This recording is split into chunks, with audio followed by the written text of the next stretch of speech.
साथियों, एक बार फिर से आप सभी का स्वागत है आपके अपने YouTube channel study with PMH में। तो दोस्तों, आज इस वीडियो में हम कराने वाले हैं हड़प्पा सभ्यता के प्रश्नों को। तो प्रश्नों को स्टार्ट करने से पहले कुछ हड़प्पा सभ्यता के बारे में बता देते हैं। हड़प्पा सभ्यता की खोज 1921 में दयाराम साहनी द्वारा की गई। हड़प्पा सभ्यता के अन्य नाम सिंधु सभ्यता या कांस्य युगीन सभ्यता और प्रथम नगरीय सभ्यता है। तो चलिए इसके प्रश्नों को स्टार्ट करते हैं। पहला प्रश्न है, सिंधु सभ्यता के अधिकांश निवासी किस प्रजाति के थे? इसमें बताना है कि जो सिंधु सभ्यता के निवासी थे वो अधिकांश किस प्रजाति के थे। ऑप्शन दिए गए हैं नेग्राइट, भूमध्य सागरीय, पोर्टो ऑस्ट्रेलाइट, मंगोलाइट। तो इस प्रश्न का सही जवाब हो जाएगा भूमध्य सागरीय। और सिंधु सभ्यता में जो ये प्रजातियां थी ये कितने प्रकार की थी? तो ये थी 4 प्रकार की। कौन कौन सी थी? एक थी भूमध्य सागरीय थी, प्रोटो ऑस्ट्रेलाइट थी, मंगोलाइट थी और एक चौथी थी अल्पाइन। चलिए अगला प्रश्न, प्रश्न नंबर 2 है, सिंधु सभ्यता के लोग किस धातु से अपरिचित थे? ऑप्शन ए है सोना, बी है तांबा, सी है चांदी और डी है लोहा। तो ये सिंधु सभ्यता के लोग किस धातु से अपरिचित थे? तो लोहे से। चलिए अगला प्रश्न नंबर 3। प्रश्न नंबर 3 है, सैंधवकालीन तिथि उत्खनन के आधार पर क्या निर्धारित की गई थी? उत्खनन के आधार पर सैंधवकालीन तिथि बतानी है, क्या निर्धारित की गई थी? तो इसकी तिथि निर्धारित की गई थी 2500 ईसा पूर्व। चलिए अगला प्रश्न नंबर 4। प्रश्न नंबर 4 क्या कहता है कि सैंधव सभ्यता के लोग किसकी पूजा करते थे? तो सैंधव सभ्यता के लोग किसकी पूजा करते थे? ऑप्शन ए है इंद्र, बी है अग्नि, सी है वरुण, डी है पशुपति। तो ये पशुपति की पूजा करते थे। चलिए अगला प्रश्न नंबर 5। प्रश्न नंबर 5 है, सिंधु सभ्यता के पतन के क्या कारण थे? ऑप्शन ए दिया गया है जलवायु परिवर्तन, बी है भूकंप का आना, सी है बाढ़ का आना, डी है आर्यों का आक्रमण। तो इस प्रश्न का सही जवाब हो जाएगा ऑप्शन नंबर सी, बाढ़ का आना। सिंधु सभ्यता का पतन का कारण क्या था? बाढ़। चलिए अगला प्रश्न नंबर 6।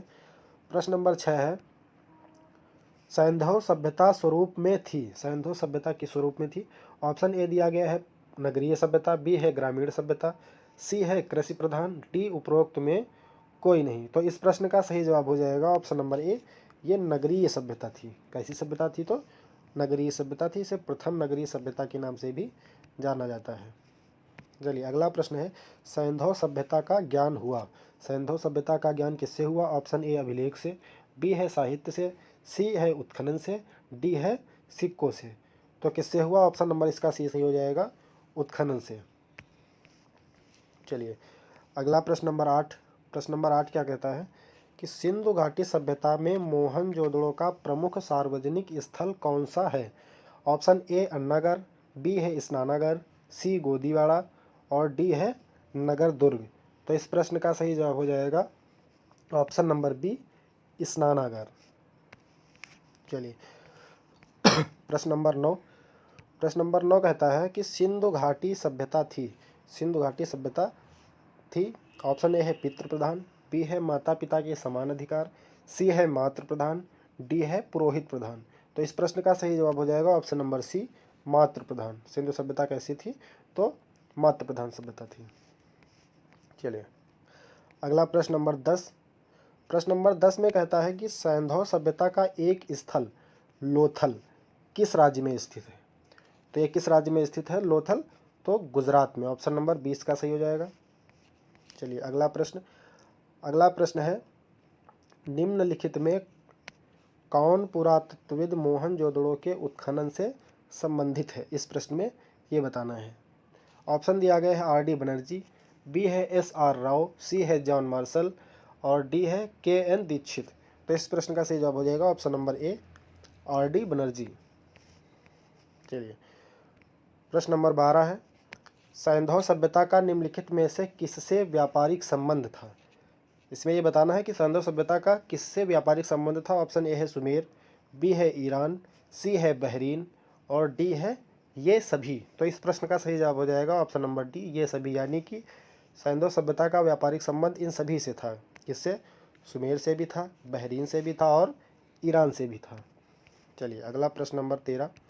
प्रश्न नंबर 13 में क्या कहता है, स्वतंत्रता के उपरांत भारत के किस प्रांत से सबसे अधिक सैंधव सभ्यता के स्थल खोजे गए हैं। यहाँ पर ये बताना है कि स्वतंत्रता के बाद भारत के किस प्रांत से सबसे अधिक सैंधव सभ्यता के स्थल खोजे गए हैं। ऑप्शन ए है पश्चिमी उत्तर प्रदेश, बी है राजस्थान, सी है गुजरात, डी है पंजाब।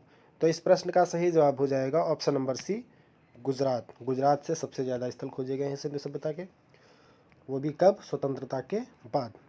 चलिए अगला प्रश्न नंबर 14, निम्नलिखित में से कौन सी प्राचीन सभ्यता सैंधव सभ्यता की समकालीन थी? ऑप्शन ए है मिस्र की, बी है सुमेर की, सी है मेसोपोटामिया की और डी है उपरोक्त सभी की। तो इस प्रश्न का सही जवाब हो जाएगा ऑप्शन नंबर डी, उपरोक्त सभी की। यानी कि जो सैंधव सभ्यता थी ये इन सभी सभ्यताओं के समकालीन थी। किन किन किन के? मिस्र की सभ्यता के, सुमेर की और मेसोपोटामिया की। ये इन सभी सभ्यताओं के समकालीन थी। चलिए अगला प्रश्न नंबर 15 है। प्रश्न नंबर 15 क्या कहता है? किस पुरातत्वविद ने इस मत पर जोर दिया है कि सैंधव सभ्यता का विनाश आक्रमणकारी आर्यों ने किया? ऑप्शन ए दिया गया है जॉन मार्शल, बी है जॉर्ज एफ डेल्स, सी है मार्टिमर व्हीलर और डी है E.J.H. मैके। तो इस प्रश्न का सही जवाब हो जाएगा option number C, Mortimer Wheeler ने। चलिए अगला प्रश्न नंबर 16। प्रश्न नंबर 16 कहता है सैंधव सभ्यता का कौन सा स्थल समुद्र व्यापार का मुख्य केंद्र माना जाता है? ऑप्शन ए है हड़प्पा, बी है कालीबंगन, सी है धौलावीरा और डी है लोथल। तो इस प्रश्न का सही जवाब हो जाएगा ऑप्शन नंबर डी, लोथल। और ये लोथल कहाँ है? तो गुजरात में। चलिए अगला प्रश्न नंबर 17। प्रश्न नंबर 17 है सैंधव सभ्यता मानव इतिहास के किस काल से संबंधित है? सैंधव सभ्यता मानव इतिहास के किस काल से संबंधित है, इसमें यह बताना है। तो इस प्रश्न का सही जवाब हो जाएगा ऑप्शन नंबर सी, आद्य ऐतिहासिक काल से। चलिए फिर अगला प्रश्न नंबर 18। प्रश्न नंबर 18 है निम्नलिखित में से कौन पुरातत्वविद हड़प्पा और मोहनजोदड़ो के उत्खनन से संबंधित नहीं है? यहाँ पर यह बताना है। ऑप्शन ए है दयाराम साहनी, बी है R.D. बनर्जी, सी है M.S. वत्स, डी है H.D. संकालिया। तो इसमें इसका सही जवाब हो जाएगा option number D, H.D. Sankalia. ये इससे संबंधित नहीं है। चलिए अगला प्रश्न नंबर 19। प्रसिद्ध कांस्य नर्तकी किस स्थान से प्राप्त हुई है, इसमें यह बताना है। ऑप्शन ए दिया गया है हड़प्पा, बी है मोहनजोदड़ो, सी है लोथल, डी है कालीबंगन। तो इस प्रश्न का सही जवाब हो जाएगा option number B, Mohenjodaro. Mohenjodaro से क्या प्राप्त हुआ है? कांस्य नर्तकी प्राप्त हुई है। चलिए अगला प्रश्न नंबर 20। प्रश्न नंबर 20 है सैंधव सभ्यता के किस स्थल से घोड़े के अवशेष प्राप्त हुए हैं? ऑप्शन ए है लोथल, बी है सुरकोटदा, सी है रोपड़ और डी है कालीबंगन। तो इस प्रश्न का सही जवाब हो जाएगा ऑप्शन नंबर बी, सुरकोटदा।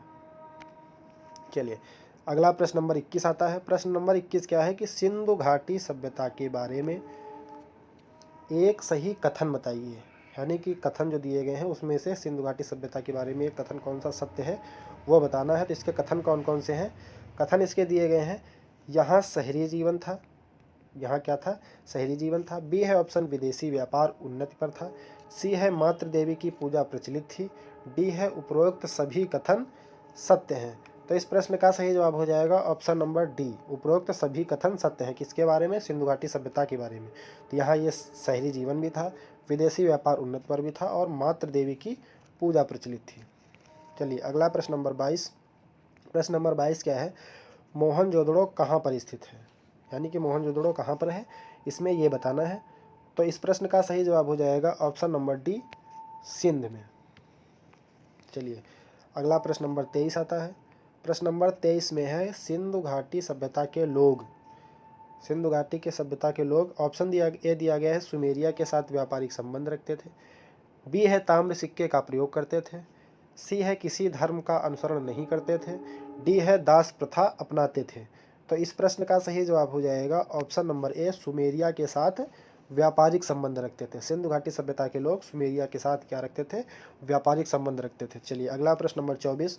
प्रश्न नंबर 24 है निम्नलिखित में से किस पशु का अंकन सिंधु सभ्यता के मुहरों पर प्राप्त नहीं है? ऑप्शन ए है गाय, बी है घोड़ा, सी है ऊंट, डी है उक्त सभी। तो इस प्रश्न का सही जवाब हो जाएगा ऑप्शन नंबर डी, उक्त सभी। यानी कि इन सभी का सिंधु घाटी सभ्यता के मुहरों पर अंकन प्राप्त नहीं है, ना तो गाय का, ना घोड़े का और ना ही ऊंट का। चलिए अगला प्रश्न नंबर 25। प्रश्न नंबर 25 है सिंधु घाटी की अर्थव्यवस्था की विशेषता नहीं थी। ऑप्शन ए है नगरीय जीवन, बी है चारागाही अर्थव्यवस्था, सी है समृद्ध वाणिज्य व्यापार और डी है विकसित शिल्प। तो इस प्रश्न का सही जवाब हो जाएगा ऑप्शन नंबर बी, चारागाही अर्थव्यवस्था। ये क्या है? सिंधु घाटी की अर्थव्यवस्था की विशेषता नहीं थी। चलिए अगला प्रश्न नंबर 26। प्रश्न नंबर 26 है मोहनजोदड़ो के आवासीय गृह बने हुए थे। किससे बने हुए थे? ऑप्शन ए है गारा से, बी है पत्थर से, सी है ईंटों से और डी है सीमेंट से। तो इस प्रश्न का सही जवाब हो जाएगा ईंटों से। ये किससे बने हुए होते थे? मोहनजोदड़ो के आवासीय गृह तो ईंटों से बने हुए होते थे। चलिए अगला प्रश्न नंबर 27। प्रश्न नंबर 27 कहता है सिंधु घाटी की लिपि की सूचना प्राप्त होती है। सिंधु घाटी की लिपि की सूचना किससे प्राप्त होती है, इसमें यह बताना है। ऑप्शन ए दिया गया है आभूषणों से, बी है मोहरों से, सी है खिलौनों से, डी है मूर्तियों से। तो इस प्रश्न का सही जवाब हो जाएगा ऑप्शन नंबर बी, मोहरों से। मोहरों से सिंधु घाटी की लिपि की सूचना प्राप्त होती है। चलिए अगला क्वेश्चन नंबर 28। इसमें है वर्तमान में सिंधु घाटी का सर्वाधिक उपयुक्त नाम होना चाहिए। ऑप्शन ए दिया गया है सिंधु घाटी सभ्यता, बी है द्रविड़ सभ्यता, सी हड़प्पा सभ्यता और डी कालीबंगा सभ्यता। तो इस प्रश्न का सही जवाब हो जाएगा ऑप्शन नंबर सी, हड़प्पा सभ्यता। चलिए अगला प्रश्न नंबर 29। प्रश्न नंबर 29 है निम्नलिखित में किस पुरातात्विक स्थल से जुते हुए खेत का साक्ष्य कहाँ से प्राप्त हुआ है? ऑप्शन ए दिया गया है धौलावीरा, बी है कालीबंगा, सी है लोथल और डी है रंगपुर। तो कहाँ से प्राप्त हुए हैं? कालीबंगा से। जुते हुए खेत के साक्ष्य कालीबंगा से प्राप्त हुए हैं। फिर अगला प्रश्न नंबर 30। प्रश्न नंबर 30 है सिंधु घाटी सभ्यता का इलाका कहाँ स्थित है? ऑप्शन ए दिया गया है भारत, बी है नेपाल, सी है अफगानिस्तान, डी है पाकिस्तान। तो इस प्रश्न का सही जवाब हो जाएगा ऑप्शन नंबर डी, पाकिस्तान में। चलिए अगला प्रश्न नंबर 31 आता है। प्रश्न नंबर 31 क्या है?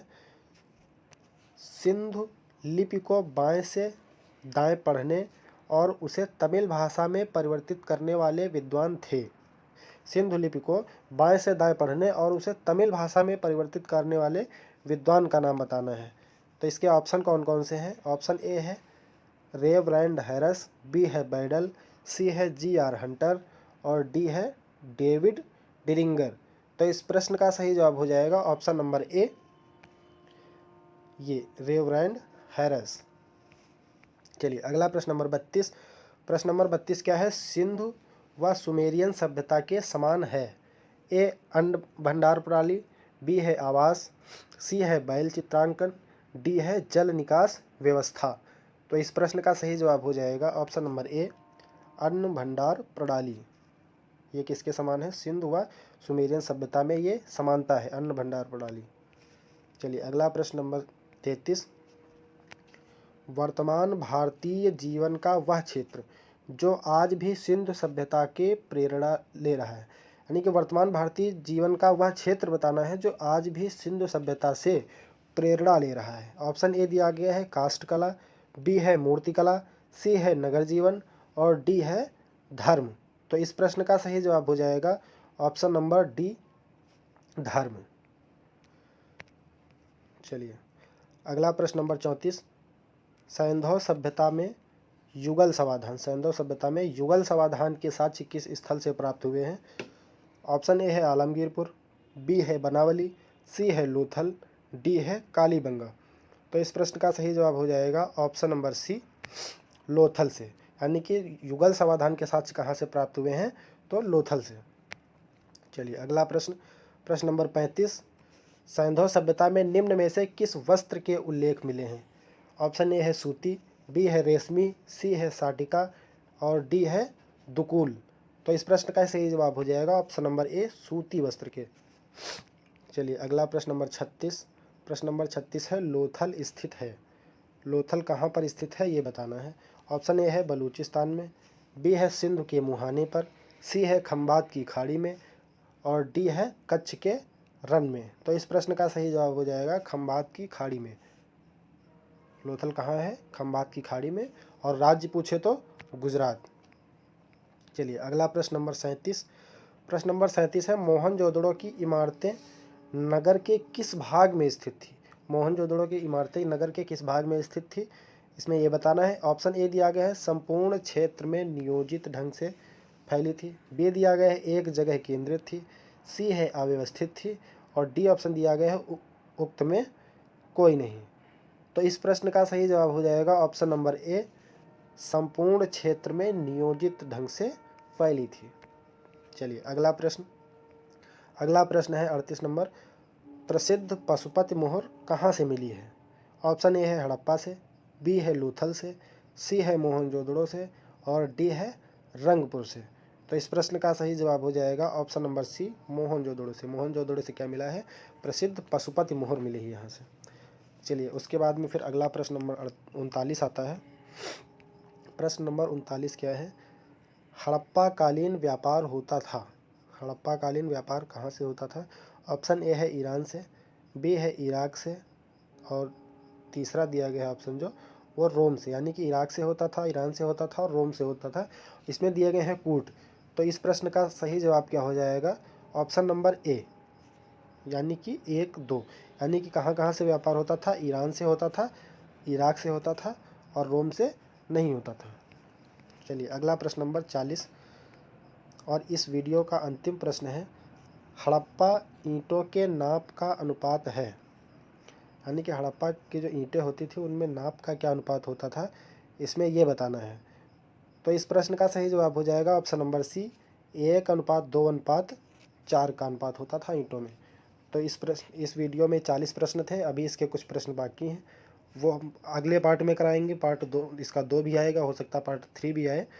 तो अगर आपने अभी तक हमारे चैनल को सब्सक्राइब नहीं किया है तो चैनल सब्सक्राइब कर लीजिए, वीडियो को लाइक कीजिए, शेयर कीजिए और हमारे साथ बने रहिए स्टडी विद PMH में। धन्यवाद।